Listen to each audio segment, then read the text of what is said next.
فتویٰ اسی پہ لگتا ہے نا لفظ غوث کے اوپر، تو آئیں ذرا لفظ غوث کے اوپر ہی چلتے ہیں۔ غوث الاعظم کا مطلب ہوتا ہے سب سے بڑا مددگار۔ غوث الاعظم کا مطلب ہوتا ہے سب سے بڑا مددگار۔ تو ایک لفظ جو آپ سنتے ہیں علماء سے، من دون اللہ سے اجتناب کرو، جو اللہ کے سوا ہیں ان سے اجتناب کرو۔ یہ تھوڑی سی چیز ہے، اگر سمجھ میں آ جائے گی نا آپ کو سارا چکر ہی سمجھ آ جائے گا۔ اب اہل لغات نے لکھا ہے کہ دونا کا مطلب ہے کیا؟ دونا، دانا یدون دونا، دونا کا مطلب ہوتا ہے گھٹیا چیز، حقیر چیز، پستی میں رہنے والی، جو حقارت امیز ہو، جو کم تر ہو، گھٹیا ہو، اس کو کہتے ہیں دون، اس کو کہتے ہیں دون۔ اور کوئی چیز وزن میں اگر کم ہو تو وہ بھی دون۔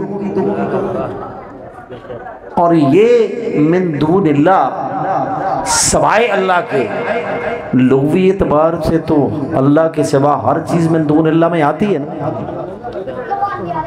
اللہ کے سوا ہر چیز من دون اللہ میں آتی ہے۔ لیکن بھائی دیکھا جائے گا کہ من دون اللہ کا استعمال قرآنی آیات میں کہاں کہاں پہ ہوا ہے اور کیسے کیسے ہوا ہے۔ اب من دون اللہ قرآن میں جہاں بھی آیا ہے اس سے مراد بت ہیں، اس سے مراد بت ہیں، اور بت چونکہ اللہ کی بارگاہ میں بے وقت ہیں، اللہ کی بارگاہ میں ان کی حیثیت کوئی نہیں، اللہ کی بارگاہ میں ان کی عزت کوئی نہیں، عند اللہ وہ کچھ بھی نہیں، وہ کم تر ہیں، وہ گھٹیا ہیں، اس لیے وہ دون اللہ ہیں۔ وہ اس لیے دون اللہ ہے کہ اللہ کی بارگاہ میں کم تر ہیں، گھٹیا ہیں۔ اب دیکھنا یہ پڑے گا کہ اللہ کی بارگاہ میں گھٹیا کون کون ہے اور اللہ کی بارگاہ سے سرفرازی کس کو ملتی ہے۔ اللہ کی بارگاہ سے سرفراز کون ہوتا ہے؟ اور جو سرفراز ہوتے ہیں وہ گھٹیا نہیں ہوتے، جو سرفراز ہوتے ہیں وہ گھٹیا نہیں ہوتے۔ قرآن کریم میں انہو من عبادنا المؤمنین، بے شک وہ ہمارے بندوں میں سے ایک مومن تھا۔ رب کہتا ہے میرا بندہ،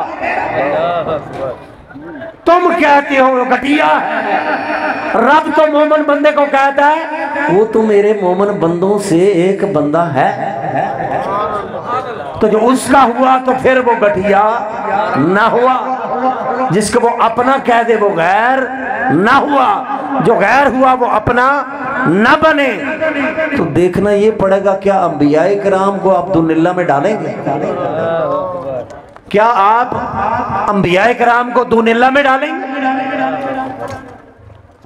کہ تمام انبیاء من دون اللہ ہیں؟ وہ بھائی لغوی اعتبار سے دون اللہ ہیں اللہ کے سوا، لیکن محبت کے مفہوم میں وہ دون اللہ نہیں ہے۔ دون اللہ پتہ کون ہوتا ہے؟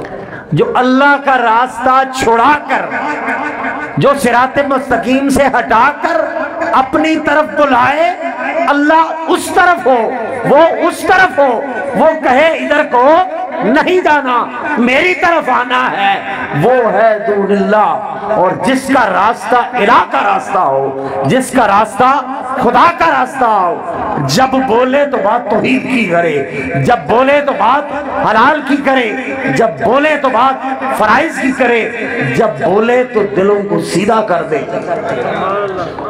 انہیں دون اللہ میں نہیں ڈالا جا سکتا۔ اب دیکھیں قرآن کریم میں آئے وجدتھا وقومھا یسجدون للشمس من دون اللہ، وجدتھا وقومھا، میں نے انہیں دیکھا پایا اور اس کی قوم کو، یسجدون للشمس من دون اللہ، بھئی اللہ کو چھوڑ کر وہ دون اللہ سورج کی وہ پوجا کرتے تھے۔ عبادت ہر ایک کی ناجائز ہے، عبادت نہ انبیاء کی، عبادت نہ اولیاء کی، عبادت کسی کی نہیں کر سکتے۔ اور قرآن میں جہاں جہاں بھی دون اللہ کا لفظ آیا نا، اس سے مراد یہ ہے کہ بھائی اس سے مراد بت۔ اور ہمارا المیہ یہ ہے کہ میں نے پہلے کہا نا، جو اللہ کی بارگاہ میں کم تر چیز ہو، تو اللہ کی بارگاہ میں بت تو کم تر ہیں، بت تو کم تر ہیں، کیونکہ وہ خالق ہے، وہ مالک ہے۔ بت نہ تخلیق کر سکتے، کچھ نہیں کر سکتے۔ اب وہ خالق ہے، وہ مالک ہے۔ اب بت، جو بتوں کا پجاری ہے، وہ اللہ کا پجاری تو نہیں ہوگا نا۔ اب دیکھا جائے گا کیا لوگ حضور کی پوجا کرتے تھے؟ کیا حضور کی پوجا کی جاتی تھی؟ کیا اولیاء کرام کی پوجا کی جاتی؟ ہم پوجا کر رہے ہیں۔ وہ بھائی بات یہ ہے کہ جو آیات بتوں کے بارے میں آئی ہیں، انہوں نے یہی آیات اٹھا کے کام کیا کیا؟ یہ آیات اولیاء کے اوپر اور انبیاء کے اوپر تھوپ دی کہ بھائی من دون اللہ میں ہر ایک ہے، اللہ کے سوا جو بھی غیر ہے وہ من دون اللہ ہے۔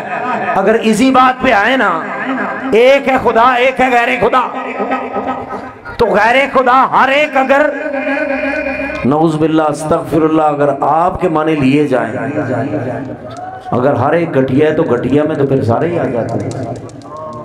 نعوذ باللہ استغفر اللہ۔ اب اللہ کے سوا اب بیت اللہ میں جاتے ہیں، کعبہ خدا تو نہیں ہے، کعبہ خدا ہے، خدا تو نہیں ہے، اس کے آگے سجدہ ریز ہوتے ہیں، شرک نہیں کر رہے۔ اب یہ تو نہیں کہہ سکتے میں کعبے کو سجدہ کر رہا ہوں، کعبے کو سجدہ کر رہے ہیں، کعبے کو نہیں سجدہ کر رہے، غلاف کو نہیں سجدہ کر رہے، سجدہ کس کو کر رہے ہو؟ ارے سجدہ ہم اس کو کر رہے ہیں جو نظر ہی نہیں آتا، سجدہ تو ہم اس کو کرتے ہیں جو دکھائی نہیں دیتا۔ حضور کو کسی نے سجدہ نہیں کیا، حضور سے اکتساب فیض کیا، حضور کی دہلیز میں بیٹھے، حضور کے قدموں میں بیٹھے، حضور کو سنا، حضور کے دست اقدس کے بوسے لیے، حضور کا پیا ہوا پانی پیا، اپنے چہرے پہ ملا، حضور کو دیکھتے رہے، اپنی آنکھوں کو سیراب کرتے رہے۔ ایسی سیرابی آئی اور ایسا تراکم آیا، ایسی روانی آئی، پھر جس نے انہیں دیکھا وہ بھی دیکھتا رہے، جس نے انہیں دیکھا وہ بھی دیکھتا رہ گیا۔